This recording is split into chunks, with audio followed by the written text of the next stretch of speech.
स्वागत है आप सभी का एक बार फिर से। महाराष्ट्र विधानसभा चुनाव में नामांकन दाखिल होने के बाद भी महाविकास अघाड़ी के भीतर सियासी टकराव की स्थिति बनी हुई है। समझौते से ज़्यादा उम्मीदवार उतारने पर संजय राउत ने कांग्रेस पर निशाना साधा है। राउत ने कहा है कि सांगली पैटर्न से बचने की ज़रूरत है।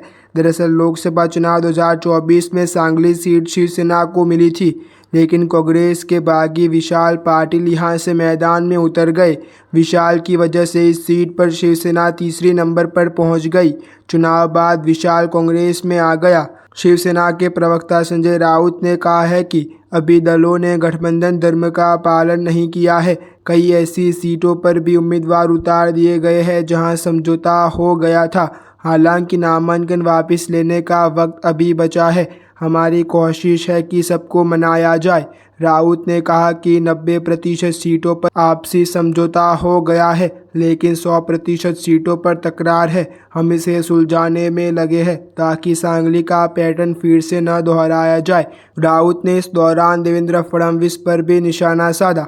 उन्होंने कहा कि देवेंद्र फडणवीस के ऊपर विश्वास मत रखना। टाटा एयरबस के बारे में फडणवीस बात कर रहे हैं। इस प्रोजेक्ट का 40,000 करोड़ नागपुर में आने वाला था, लेकिन वो गुजरात चला गया। फडणवीस जब अपने नागपुर के लिए काम नहीं कर पाए तो फिर आगे की बात क्यों ही कर रहे हैं। सांगली में कांग्रेस के भीतर ही बगावत है। यहाँ के पृथ्वीराज अधिकृत रूप से मैदान में है, लेकिन सांसद विशाल पाटिल की भाभी जयश्री भी यहाँ से ताल ठोक रही है। इसी तरह मिराज की सीटों पर भी पेंच फंसा हुआ है।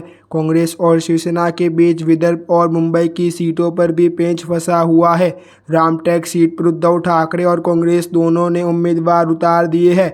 कांग्रेस के सिंबल पर यहां से चंद्रपाल चौक से तो शिवसेना के सिंबल पर विशाल बरबेटा चुनाव लड़ रहे हैं।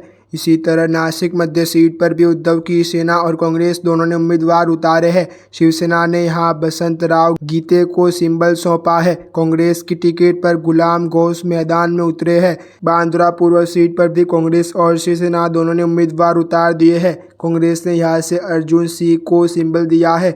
वहीं शिवसेना की तरफ से वरुण सरदेसाई मैदान में है। ऐसी ही अच्छी न्यूज़ जानने के लिए आप हमारे यूट्यूब चैनल को सब्सक्राइब करना ना भूलें।